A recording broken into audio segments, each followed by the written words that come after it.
কোন পুরুষ যদি তার পরিবারের সদস্যদেরকে ফজরের নামাজের জন্য জাগিয়ে দেয় ওয়াসাল্লা বিহিম জামিআন, এবং সকলেই যদি ফজরের নামাজ আদায় করে, কুতিবা ফিজ যাকিরিন আল্লাহ কাসীরান ওয়াজ যাকিরাত, আল্লাহ তাআলা ওই ফ্যামিলির সকলকে বেশি বেশি জিকিরকারী পুরুষ এবং নারীদের অন্তর্ভুক্ত করে দেন।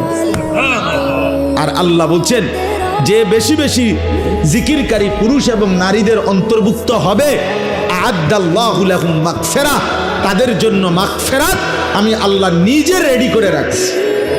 মোবাইল হওয়ার যোগ্যতাই রাখে না।